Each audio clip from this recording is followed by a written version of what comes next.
आज हम इस वीडियो में जानेंगे प्राकृतिक चिकित्सा के पूरे विश्व में माने जाने वाले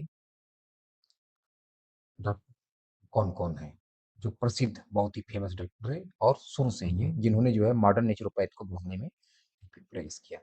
तो चलिए देखते हैं।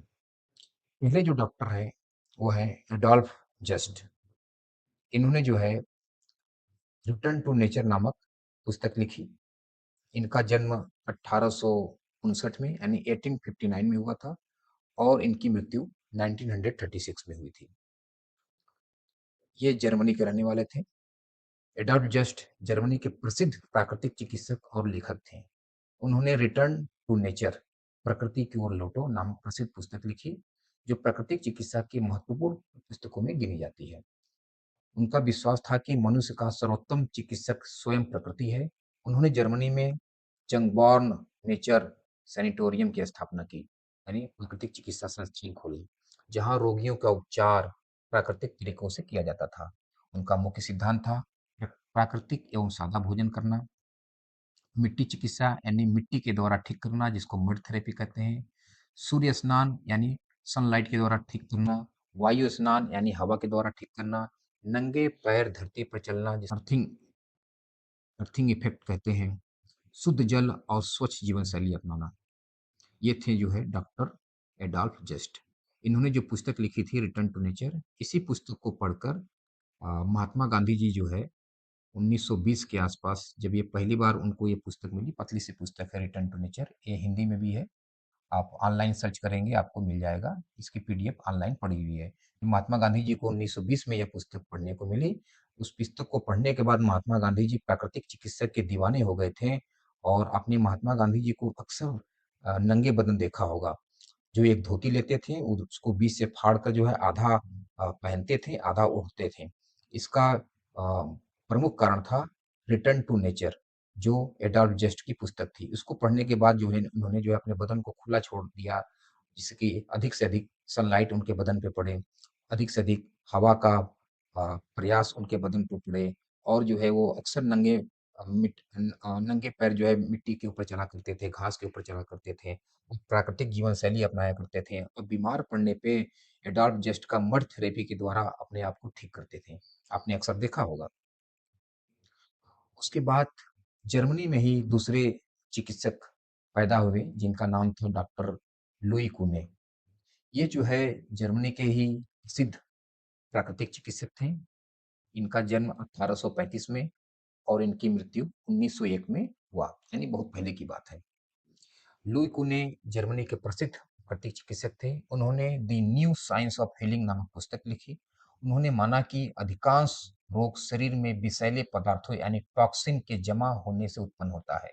उन्होंने प्राकृतिक तरीकों से बाहर निकलना चाहिए। कहने का मतलब ये है कि जो भी आप भोजन प्रतिदिन खाते हैं उसमें टॉक्सिक मटेरियल बनता है जिसको बाहर निकल जाना होता है, लेकिन जब किसी कारणवश ये टॉक्सिक मटेरियल आपके शरीर से बाहर नहीं निकलता है तो आपके शरीर में ब्लड स्ट्रीम के द्वारा विभिन्न भागों में जमा होना शुरू हो जाता है और उसी के कारण जो है आप बीमार पड़ते हैं। इनका मुख्य योगदान था डॉक्टर लुई कुने साहब का हिप बाथ, कटी स्नान, यानी कटी स्नान की खोज जो है डॉक्टर लुई कुने ने की थी। कटी स्नान को यदि प्राकृतिक चिकित्सा से हटा दिया जाए तो प्राकृतिक चिकित्सा धराशायी हो जाएगा। यानी कटी स्नान जो है प्राकृतिक चिकित्सा की नींव है और कटी स्नान यानी हिप बाथ की खोज जो है डॉक्टर लुई कुने साहब ने की थी। इन्होंने दूसरी चिकित्सा पद्धति दी थी घर्षण कटी स्नान यानी फ्रिक्शन सिट्ज बाथ। इसकी भी इन्होंने व्यवस्था दी थी, इसका भी खोज इन्होंने की थी। प्राकृतिक आहार और जल चिकित्सा पर विशेष बल दिया।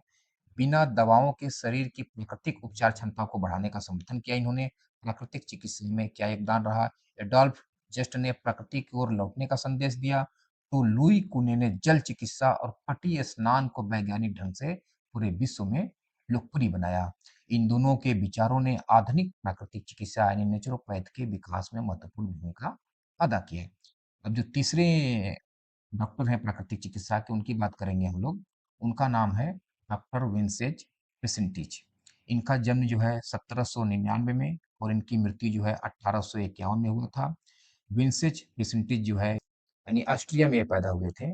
उन्हें आधुनिक जल चिकित्सा यानी हाइड्रोथेरेपी का जनक माना जाता है। उन्होंने देखा कि ठंडा पानी और प्रकृति पशुओं के घाव भरने में सहायक होते हैं, जिससे प्रेरित होकर उन्होंने जल चिकित्सा की खोज की। उन्होंने अपने स्वास्थ्य केंद्रों में हजारों रोगियों को प्राकृतिक तरीकों से उपचार किया। उनका निधन 28 नवंबर 1851 को हुआ। मुख्य योगदान क्या था उनका? ठंडे पानी से उपचार करना, यानी कोल्ड वाटर थेरेपी, जिसको कोल्ड कटी स्नान आप कहते हैं। और वेट पैक, यानी शरीर के ऊपर जो है टी को भिगो के ठंडे पानी में उसको लपेटा जाता था। और जल उपचार की विभिन्न विधियों खोज उन्होंने किया। शुद्ध वायु, व्यायाम और प्राकृतिक जीवन शैली पर विशेष बल दिया। जो चौथे डॉक्टर साहब हैं प्राकृतिक चिकित्सक के, वो हैं doctor Benedict Lust. Doctor Benedict Lust का जन्म 3 फरवरी 1872 में जर्मनी में हुआ। वे बाद में अमेरिका चले गए और वहाँ प्राकृतिक चिकित्सा का व्यापक प्रचार और प्रसार किया।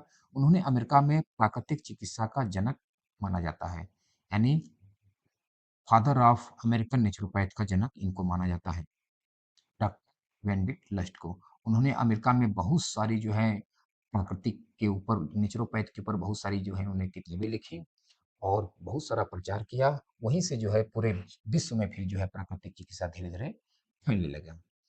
इस तरह से आपने इन 4 महान प्राकृतिक चिकित्सकों को देखा, जिनका जिनके द्वारा किया गया कार्य आज भी जो है पूरा विश्व याद करता है और उन्हीं के बनाए गए सिद्धांतों पर पूरा विश्व मॉडर्न प्राकृतिक चिकित्सा के अनुसार अपनी बीमारियों का इलाज करता है। भारत में भी जो है प्राकृतिक चिकित्सा संस्थान है, जो राजघाट नई दिल्ली में है। भारतीय प्राकृतिक चिकित्सा परिषद के नाम से। वह जो है भारत में जितनी भी प्राकृतिक चिकित्सा की पढ़ाई होती है उसकी देख-रेख करता है। और भारत में भी जो है नीट के मार्क के आधार पर क्लास 12th में यदि किसी के पास बायोलॉजी है, तो वह जो है बीएनवाईएस में एडमिशन ले सकता है, यानी बैचलर ऑफ नेचुरोपैथी यानी यौगिक साइंस में। इसमें जो है नीट के स्कोर के आधार पर आपका एडमिशन होता है और इसकी पढ़ाई जो है साढ़े 4 से 5 साल की होती है, एमबीबीएस के बराबर होती है। इसको बीएनवाईएस का कोर्स करने के बाद आप अपने विख्यात डॉक्टर बन जाते हैं, अपनी क्लिनिक खोल के बैठ सकते हैं। ये बिल्कुल एमबीबीएस के समतुल्य है, बराबर है। भारत सरकार के आयुष मंत्रालय के अंतर्गत इसका रजिस्ट्रेशन होता है। तो दोस्तों, आपने देखा कि आधुनिक प्राकृतिक चिकित्सा का इस समय वर्तमान में क्या हालात हैं और कौन-कौन से उनके प्राकृतिक चिकित्सक डॉक्टर हैं, भारत में क्या स्थिति है। यदि आपको ये वीडियो ज़रा से भी अच्छी लगी हो, इन्फॉर्मेटिव लगी हो, तो इसी तरह का वीडियो पाने के लिए अपने-अपने परिवार को बिना दवाई का केवल प्राकृतिक चिकित्सा के सिद्धांतों के द्वारा ठीक करने के लिए इस वीडियो को लाइक करें, कमेंट करें, इस वीडियो को अधिक से अधिक अपने परिवार के लोगों के साथ साझा करें। धन्यवाद।